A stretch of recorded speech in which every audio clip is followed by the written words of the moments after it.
My name is Anastasia Vavilina, and I'm here to talk about the human microbiome, how it affects us, and why we should take care of it. Let's start by talking a bit about bacteria, the most abundant living things on Earth, and also some of the smallest.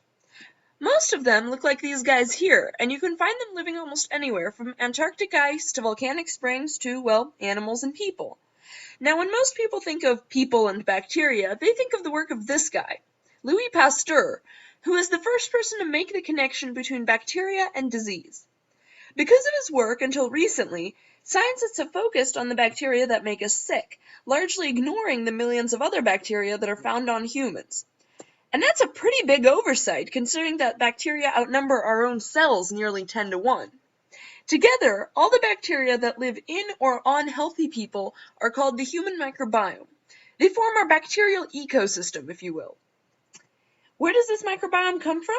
Microbes are deposited on our skin during birth and find their way into the intestines during our first meals. The microbiome continues to develop throughout our lives and can be affected by our surroundings, such as the foods we eat. So why is studying the human microbiome gaining popularity so quickly? Well, we're learning that these tiny bacteria can have a disproportionately large effect on the body. Here's a few examples of recent findings. One growing problem in the developed world is obesity. Obese people's intestinal microbiome is less diverse than leaner individuals and better at harvesting energy, perhaps promoting obesity. Evidence of this is that transplanting the microbiome of obese people into mice can actually cause the mice to become obese without any change in their diet. This happens to explain why it's so difficult for obese people to permanently lose weight. Well, their microbiome is actively fighting against them. Another medical issue affected by the microbiome is inflammatory bowel disease, a group of intestinal disorders that are responsible for 55,000 deaths in 2013 alone. IBD is associated with significant loss of microbial diversity, and in particular, the decrease in the type of bacteria called firmicutes. IBS patients are more likely than others to have taken microbe-disrupting antibiotics before developing their condition.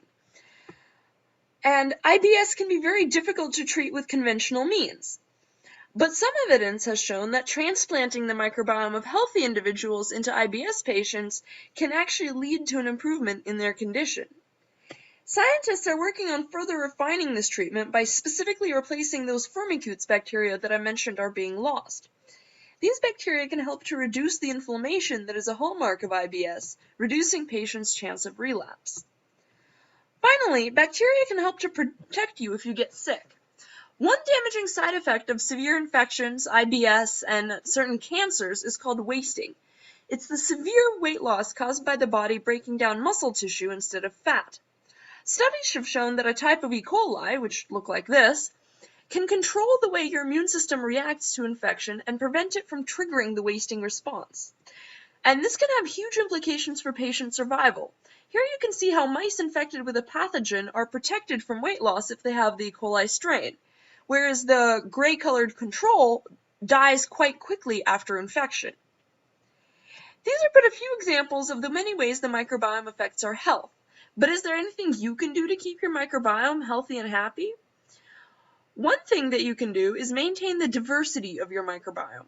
This keeps coming up again and again as a major factor in many health-related studies.